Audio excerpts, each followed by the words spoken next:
Hi, I'm MJ with iFixit, and it is that time of year again. Like clockwork, Apple has released its latest iteration of the iPhone 5.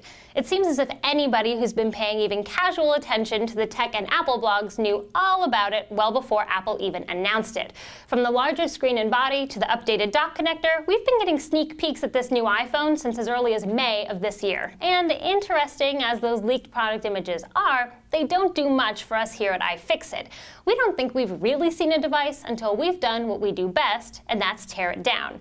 Thanks to the International Dateline and some frequent flyer miles, our co-founder Luke Soles traveled all the way to Melbourne, Australia to stand in line all night long to get his hands on the iPhone 5 a full day before any of us in the United States have the opportunity. While the iPhone 5 shares some superficial similarities to its younger siblings, the 4 and 4S, it has, in fact, been entirely redesigned. The first and most striking difference is the 8.6mm increase in length, which makes room for the larger 4-inch Retina display. The display now has a perfect 16:9 aspect ratio and a pixel resolution of 1136 by 640. You might say that the iPhone 5 finally hit adolescence, as it's not only gotten taller, but thinner too. It lost some baby fat to measure in at 7.6mm, which is 1.7mm thinner than the 4S, and saw about a 20% decrease in its weight, coming in at just 3.95 ounces versus 4.9 ounces for the 4S.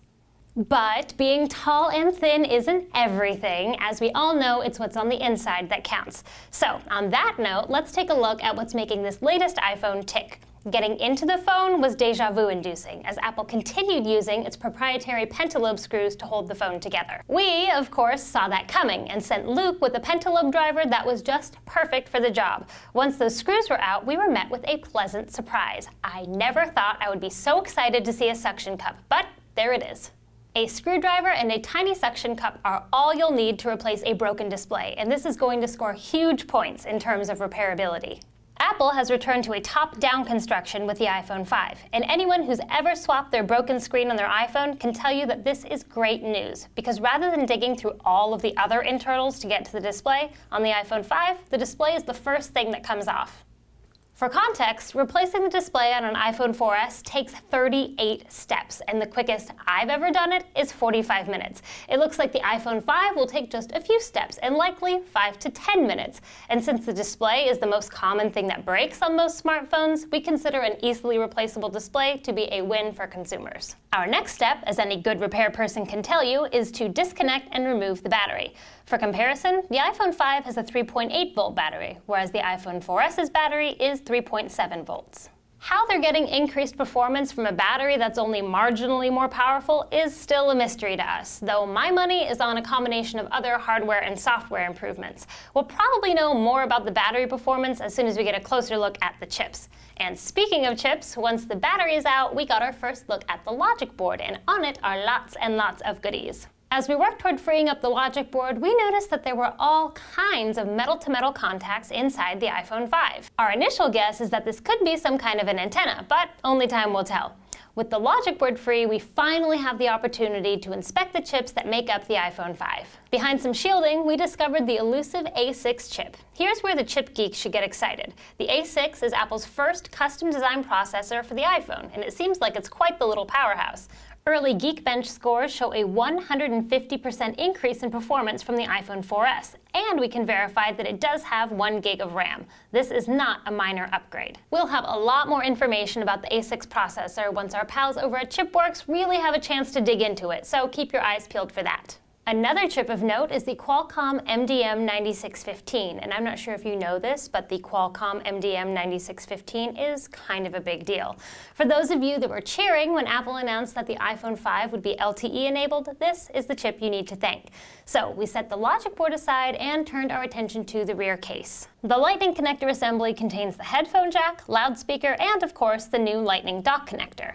This is the guy you want to blame for making all of your accessories obsolete. Though we have to say that it looks like Apple didn't make this decision out of spite so much as out of necessity. There is no way they could have crammed a 30-pin dock connector in the iPhone 5. There just isn't enough room.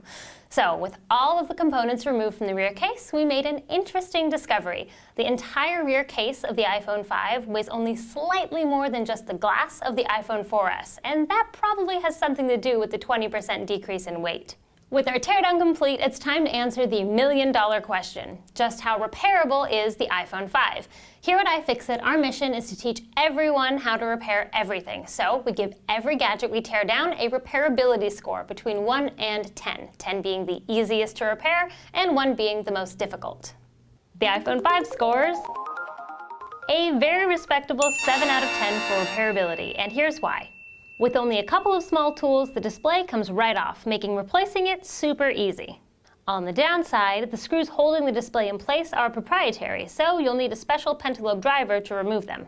The Lightning connector assembly has so many other components attached to it that it makes replacing a single component, like the headphone jack for example, impossible. The iPhone 5 is 50% more durable than the iPhone 4 and 4S, as only one of its faces is made of glass. While the iPhone 5 isn't a perfectly repairable device, it is certainly a refreshing change from recent Apple devices like the iPad 3 and the MacBook Pro Retina, which scored an abysmal 2 and 1 out of 10 respectively. That about wraps up our teardown. Big thanks go out to our friends at MacFixit Australia for their warm hospitality and letting us use their facility. For the complete teardown, including gorgeous high-resolution images, check out iFixit.com. For all the latest teardowns and repair videos, make sure you are subscribed to our YouTube channel. You can follow us on Twitter at iFixit or like us on Facebook. Thanks for watching and happy repairing.